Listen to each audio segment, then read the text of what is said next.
The agent for Micah Parsons has responded. Is Jerry Jones going to be in trouble with the league?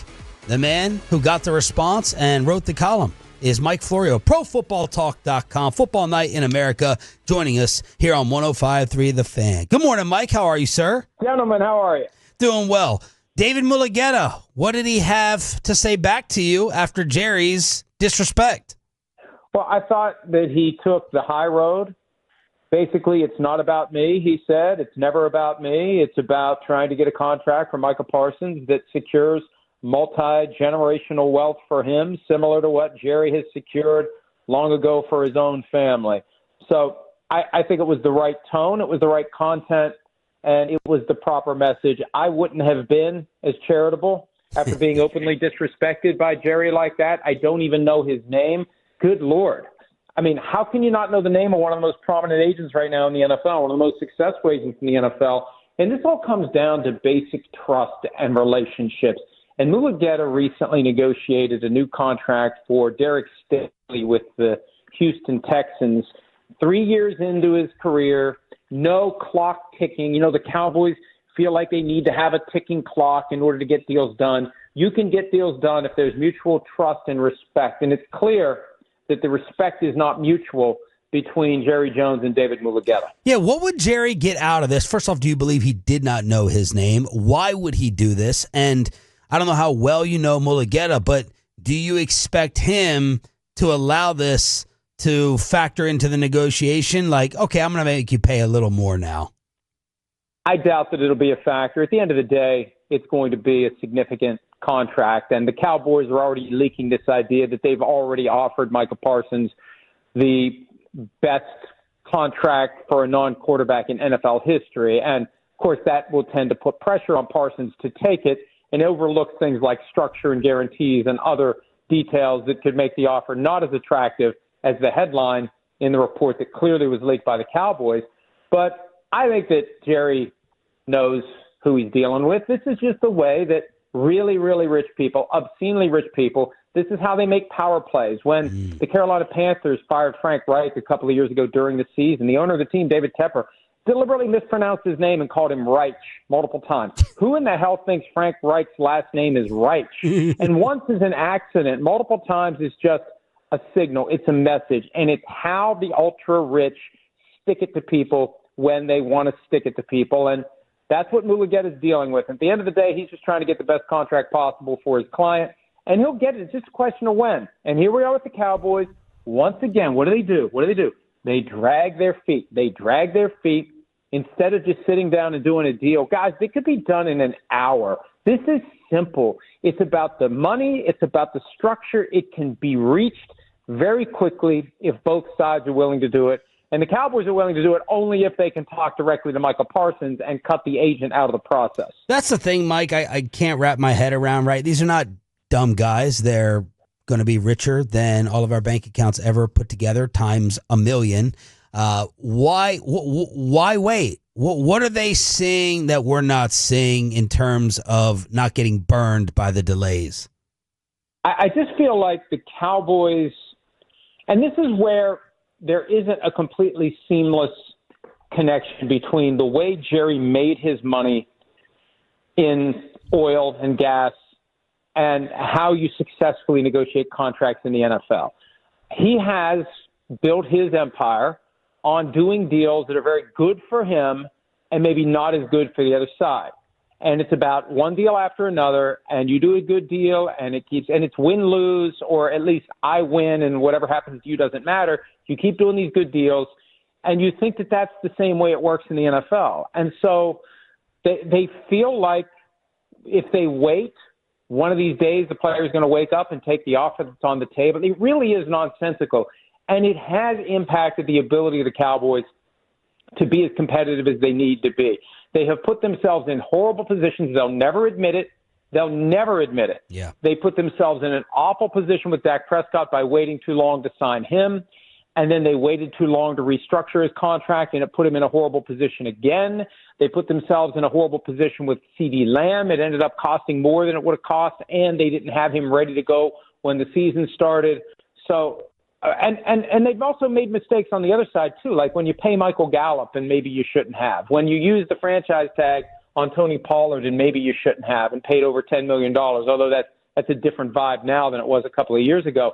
It's a weird way of doing business, and there's a stubbornness and there's an arrogance and there's an emperor's new clothes reality where who in the building is going to risk their own job by standing up and saying to Jerry or Steven, you guys are messing this up. Mike Florio here on the Fan. You guys going to do it? I mean, he's already threatened to fire you once. You guys do it. It depends on how the recent contract negotiations go for us. Mike Florio here on 105.3 The Fan. Mike, how often is the agent cut out, and why would the NFLPA not be happy with Jerry? Here's how this works. The NFLPA is the union that is there to represent the interests of the players collectively and individually. Collectively, what they do is they have a negotiating team that will meet with the league when a collective bargaining agreement is being discussed, negotiated, and finalized. Individually, the NFLPA has delegated its ability to represent every player to agents who are certified by the union and regulated by the union to negotiate contracts on behalf of players. That is the representative of the union who is representing the player in the talks. So when a player has decided to hire an agent, the NFLPA has delegated its exclusive authority to negotiate on behalf of the player to that agent. You can't just ignore that agent, and you can't just go talk directly to the player. And that's what Jerry likes to do. He likes to throw an arm around the guy, whether it's Des Bryant, to whom he did it. He was doing it to Ezekiel Elliott. These comments, he was on your show, or at least your station in 2019, saying he was doing the same damn thing with Ezekiel Elliott, cutting out the agent. You know, the agent gets his piece and trying to – look, they want to directly deal with the player because they're going to get a better deal if they directly deal with the player, because the player doesn't understand the nuances. The player doesn't understand the industry. The player doesn't understand the markets. You're going to be in a better position to get the player to do a bad deal if he's doing it on his own. And credit to Micah for making it clear there's not going to be any backroom deals here. He's going to have to deal with David Mulugheta, and that's the bottom line. So the wait's going to continue. And the number's only going to keep going up. If T.J. Watt gets a new contract at some point soon, that's going to potentially drive the number even higher. And it's never going to get cheaper. That's what drives me crazy about this.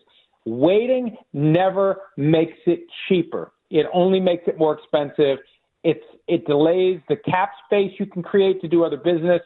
And if the player holds out, he's not going to be as ready to go when week one rolls around as he could be. So, Mike, if they were just having this discussion and Micah said, "Yeah, I'll do the deal right now," and David was not a part of that, even if Micah agreed to it, it's still not okay with the CBA and the league? No. And the CBA specifically says that the commissioner must disapprove any contract that was negotiated directly with a player if he's represented by an agent and the agent is cut out of the loop. That is highly improper, and the NFLPA was looking into it 5 years ago. They never did anything about it then, but it tells me that whatever they did didn't stick, if they did anything, because here's Jerry doing it again. And look, this is just a reflection. It's billionaires' privilege. You can do whatever you want. You can say whatever you want. We see it all the time now. We're in post-standards America where people just do and say whatever they want to do. And the hell with the consequences. There are no consequences. I'm just going to do and say whatever I want to do. And that's what they're doing here. And, the problem is the fans line up behind the owner because the fans line up behind the laundry. The fans just want the players to be in the fold and happy. And the fans look at it and they say, well, how could he not be happy? He just said last week he'd be the happiest man on earth with $40 million a year. Why doesn't he just take the offer? Why doesn't he just sign the deal? Why doesn't he just get this behind us so we can worry about making the team better? It puts the players in a horrible spot because the teams know that's how you pressure a player. You turn the public against him. You make it look like he's being unreasonable and selfish, and they hope he's just going to wear down at some point and say, fine, I'll just take the damn offer. Mike Florio from Pro Football Talk joining us here on 105 through the Fan. All right, so Mike, you say even if he agreed to it, that wouldn't matter. Does it change anything in terms of the way the PA would look at it or potentially want to take action against it if Micah had initiated the discussions? Well, it's one thing to talk. But when you're talking about negotiation, when you're talking about working out the contract and getting it to the point where there's terms on paper and he's going to sign it, I mean, the agent has to be involved in this process. And Micah has made it clear. Whatever talks he's had with Jerry, David is doing the contract, period. And there's a certain amount of cooperation that I think you need to have, because ultimately you're trying to get this multi-billionaire to give you the contract. And if he wants to talk to you, so be it. But I would suspect there are plenty of agents out there who would tell their clients, never talk to the owner without me there. Never talk to anybody with the team about your contract without me there. They're going to try to get you to agree to things that aren't in your best interest. I need to be involved to make sure I know what's being said, and I know that what is said on your behalf is going to be the thing that needs to be said, and it doesn't undermine our position. It's tough. It's tough because the player is there around these people, working with these people, dealing with these people. They're on the same team. It is a strange dichotomy that is part of the business. There are moments where you have to take a step back from the team and take care of yourself, or they're going to take advantage of you. And that's the reality. The teams will always find a way to try to take advantage of the player any way they can to get him to take less. And cutting out the agent is the easiest way to get a player to take less. Biggest takeaways from the owners' meetings? Well, this tush-push thing has become the story of the offseason, and now we have to wait until late May to see what they're going to do about this rule. And it's the first time in the 50 years I've been following the NFL where I feel like there's, you know, and I'm sure that there's been some rule changes that have been proposed in the past, and they try to come up with phony arguments that mask what's really going on. But this is the first time I've seen health and safety concerns weaponized in a way that seems to be aimed at taking away the best club in the bag that the Eagles have. They've perfected this strategy of pushing the quarterback from behind and getting first downs, basically turning every 1st and 10 into a 1st and 8, because you know those last couple of yards are going to be automatic. And they say there's safety concerns. Well, where's the data? Well, there is no data. Well, then why are we having this conversation? Well, it could be unsafe. Well, when could it be unsafe? Well, I don't know. We need to monitor it. Oh, and by the way, it doesn't look like football. Well, what the hell does that mean, it doesn't look like football? And it's this moving target.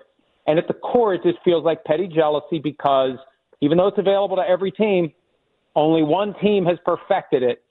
And we're going to see whether or not they turn the clocks back to 2005, when it was a violation to both pull and push a teammate. They removed the ban against pushing because they were never throwing a flag when a lineman would run downfield and shove the ball carrier when he was close to wherever he was trying to get the ball. Nobody thought, hey, one of these days somebody's going to turn this into part of their offense. And it's amazing to me to think the Eagles have figured it out, and no one else can figure out either how to stop it or how to do it themselves. So it just feels like they're trying to erase it from the books and take away that edge that the Eagles have. Loudest draft buzz that you're most interested in right now? Well, I mean, the Shedeur Sanders talk is going to dominate, and it's going to continue to dominate. And you hear all these different, he's not going to be a round one pick. Of course he's going to be a round one pick. Of course somebody's going to take him in the first round. You're willing to take the risk of a bust at quarterback if you get a franchise guy. And there's three types of teams in the NFL: teams that have a franchise quarterback, teams that don't, and teams that have a guy that they hope will maybe at some point develop into a franchise quarterback. And the teams that know they don't have a franchise quarterback are going to be willing to roll the dice. One of them, all it takes is one. 31 can say there's no way Shedeur Sanders goes in round one. All it takes is one to say, yeah, we probably should take him if he's there. I think that he's still got a very good chance of going top 10. And if not, I see like in the teens, a team is going to jump up and trade up and grab him. Because if he's there at 21 when the Pittsburgh Steelers are on the clock, I can't imagine they wouldn't take him. And I think you're going to have to get in front of 21. And it may be the Steelers who have to spring up to make sure they get him. But, all this talk, because it's all over the place. Oh, he's not a first-round pick. Oh, he's not going to be a good NFL quarterback. Look, there's been a lot of guys who were both bad and good quarterbacks who went in round one relative to Shedeur Sanders. He's going to be just fine, I think. And that's going to be, the big question mark as we head into the next 3 weeks. Mike Florio, ProFootballTalk.com, Football Night in America. Where are you with the book series? Hey, 99 cents ebooks for Father of Mine. Its sequel, Son of Mine. And the next one is coming, hopefully by the start of football season, maybe sooner, whenever it's done. I just, once it's done, one thing I've learned after doing about 10 of these, once it's done, it's not done. And you got to go back and you got to read and you got to read and you got to read. And with 400 pages or so, the challenge of finding every little glitch and every little typo and making sure everything is said the way you want it to be said and there's no better way to say it. It's a hell of a lot of work, but it's a lot of fun. So 99 cents ebooks. You can't buy anything for 99 cents.